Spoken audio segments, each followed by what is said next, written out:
est vraiment tombé dans les pommes, tu sais comment ça Non marche. mais ça va, tu veux que je te resserre un petit verre? Un Allez, petit hop. coup, ouais, parce que sinon on va pas perdre, et on va pas la laisser s'évaporer non plus. Toujours avec modération, bien sûr.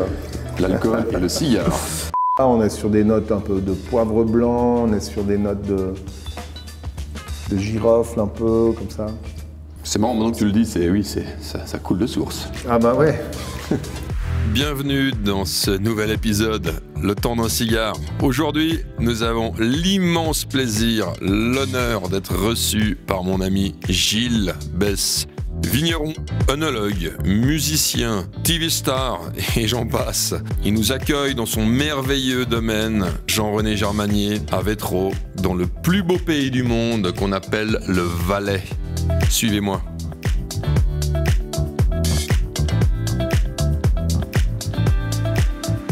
Salut mon Gilou. Adieu mon Lolo. Adieu, ça va? Comment tu vas? Ça va bien? Ouais. Bienvenue à Vétro. Et merci de nous accueillir dans ton antre magnifique, cet endroit incroyable, j'adore, c'est beau.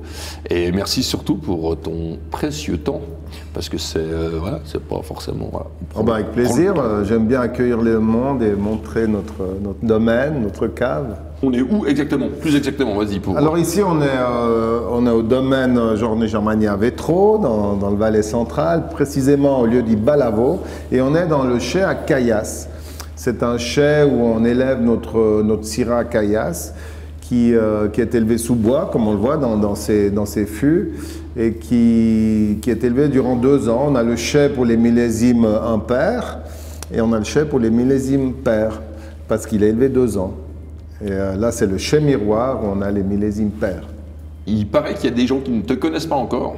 Ça peut exister, je ne sais pas qui, mais bon, écoute. Donc, en 2 mots, qui es-tu? Ton parcours? Qu'est-ce qui t'a amené à faire ce que tu fais aujourd'hui? Et puis, tes passions? Alors moi, je suis venu dans le vin un peu par hasard, en fait. Pas tout à fait, parce que c'est quand même une affaire familiale, mais je suis né à Saxon, pas loin d'ici. D'ailleurs, ton village d'origine aussi. On est les deux des bons saxonnins, comme on dit. Et puis, vers l'âge de 16 ans, eh bien, avec toute ma famille, on a migré à Genève. Après, je me suis vraiment mis dans la musique. Je jouais du saxophone. Je voulais être saxophoniste. J'avais un groupe qui s'appelait les Tontons Flingueurs, peut-être certains s'en rappellent, qui a quand même écumé les scènes romandes pendant quelques années, dans les années 90. Et puis petit à petit, voyant que j'avais pas un génie musical très développé, j'ai dû me rendre compte que je devrais orienter ma carrière vers autre chose que ça.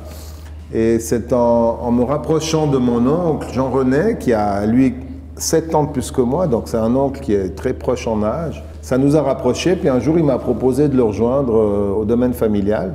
J'ai dit à Jean-René, ok, je viens avec toi. Et puis j'ai fait des études parce que je connaissais absolument rien au vin.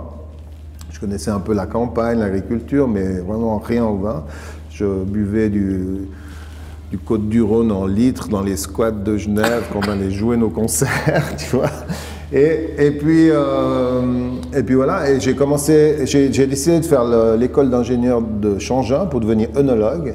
Ça m'a pris 3 ans, 4 ans avec les stages et tout. Et puis je suis sorti de cette école en ayant découvert que j'adorais ce monde du vin, que j'adorais l'univers du goût, de la dégustation, et puis le terroir.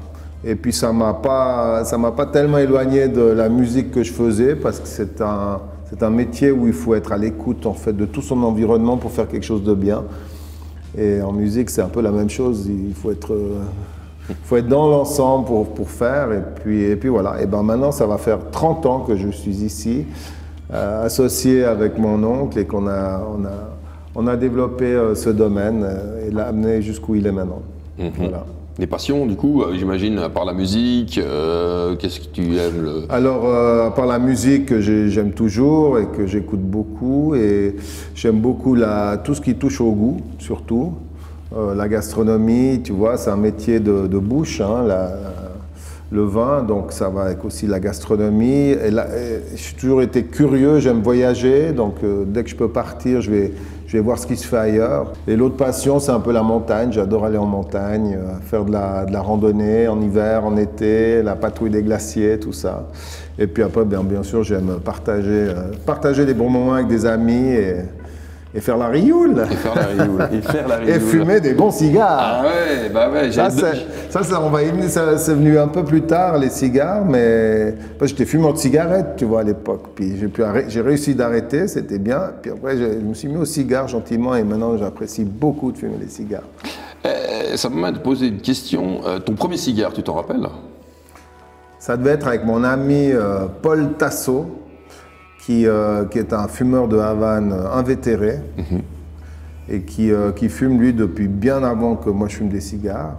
Et puis, ça doit être lui qui m'a mis au cigare en premier. Alors lui, c'est un cubaniste forcené, mais je te parle d'il y a 25 ans peut-être.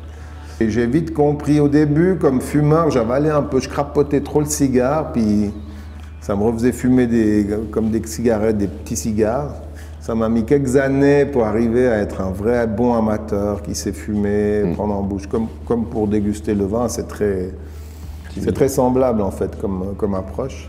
Là, je vois, tu as combien en tout de différents vins? C'est énorme. Là. Alors dans l'assortiment actuellement, on a un peu plus de 30 vins. D'accord. Parce que le Valais, c'est une région de grande diversité.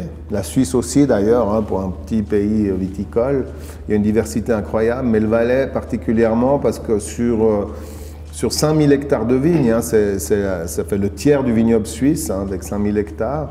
On a 22 000 familles de propriétaires. On a 74 000 parcelles cadastrées de vignes. On voit bien lorsqu'on traverse le Valais, on longe le Rhône, là, on voit tous ces murs et ces petites parcelles. Eh bien voilà, c'est très diversifié. Et bien sûr, après ce qui fait la diversité dans les vins, c'est les cépages. On a tous ces cépages indigènes qui ont été replantés depuis les années 90 et qui donnent maintenant la diversité dans les cépages. Ensuite, on a dans les vinifications, par vinification classique en cuve, vinification sous bois, en fût de chêne. Après, on peut avoir encore des assemblages, ça nous donne une palette de possibilités presque infinie. À part ça, c'est pas tout. Moi, j'ai fait de la route là pour venir te voir. C'est pas comme si j'avais juste très soif. Et en plus de voir toutes ces bouteilles là, ça me file encore plus soif. Qu'est-ce que tu vas me faire goûter là du coup? Mais moi, je fais pas des vins. Des vins de soif? Qui passent la soif. Merde. Alors bon, il faudra en boire pas mal peut-être. Ça va bien, j'ai pris 3 jours là pour... Non, bah, je te propose de déguster une petite caillasse. Tu sais que tu me prends par les sentiments. Ouais. C'est moche ce que tu fais. Ouais. C'est écoute, petit. On est dans le chai dans lequel il faut vraiment déguster ce vin. Alors là, on va goûter maintenant la 2019. C'est le millésime en cours qui arrive bientôt au bout. On va sortir la 2020. Et puis, ce bruit, ça chante. Voilà. Et là, elle est bouchonnée. Ça m'est jamais arrivé avec une caillasse, je crois. Ou ça peut arriver, malheureusement. Ouais. Ça peut arriver, mais c'est de plus en plus rare. On choisit bien nos lièges. Maintenant, il y a des méthodes qui permettent de produire le liège de manière optimale pour éviter un maximum les problèmes de bouchon. Ah, bah, je crois qu'elle est très bien. La température est parfaite. Tu me fais rêver. Et on voit déjà qu'il y a une belle couleur. Hein. La Syrah, c'est un cépage qui a pas mal de couleurs. Hein.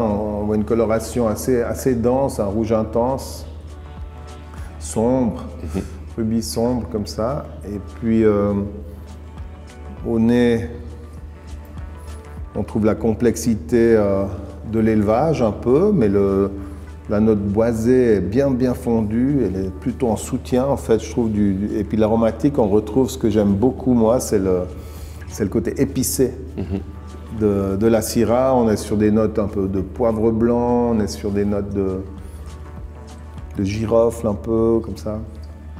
Quel nez. C'est marrant, maintenant que tu le dis, ça coule de source. Ah bah ouais. Bon, santé. Hein, ouais, alors à ta santé. Allez, santé, ça y est.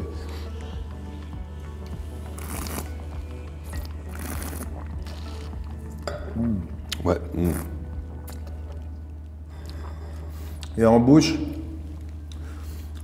pour nous, ce qui est important, c'est d'avoir un vin qui qui soit pas lourd, qui reste sur ce que nous offre le terroir du Valais, c'est de l'élégance et de la finesse et de la fraîcheur. Ouais. Et ça, vraiment, c'est une ligne qu'on a depuis le début, de ne pas aller sur des vins trop puissants, trop lourds, trop chargés, parce que ça ne correspondrait pas à ce climat très continental qu'on a en Valais. On peut avoir des périodes très chaudes, mais c'est comme dans le désert ici. Hein. La nuit, il fait très chaud, très froid, et le jour très chaud, parce que l'air est sec. Et ça donne des maturations plutôt lentes, et les vins sont jamais trop chauds, trop chargés, trop mûrs, trop sucrés. Et on essaie de bien mettre en évidence ça. Question. Pairing, tu sais, un peu, qu'est-ce que, par exemple, cette caillasse, qu'est-ce que tu viandes, est-ce que tu as des préférences? L'accord gastronomique. Ouais, ou même avec un cigare, bah, plutôt, parlons déjà de gastronomie, qu'est-ce que tu mangerais avec? Alors moi, le plat idéal, le meilleur pour la Syrah en général, c'est l'agneau. Ok.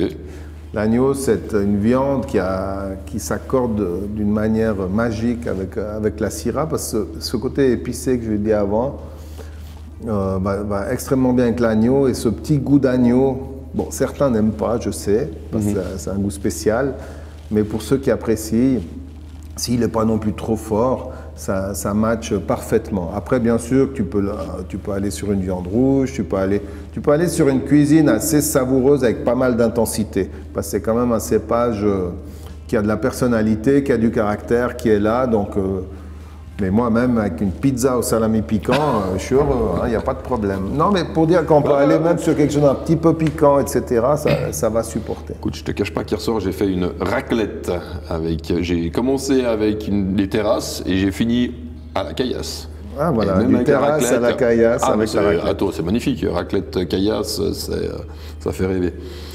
Bon, bah écoute, en tout cas, merci pour ce moment déjà de dégustation, pour cette petite dégustation. Et je crois qu'après, on va continuer avec des choses sérieuses, hein, parce qu'on n'est pas là pour rigoler non plus. Mais ça, c'est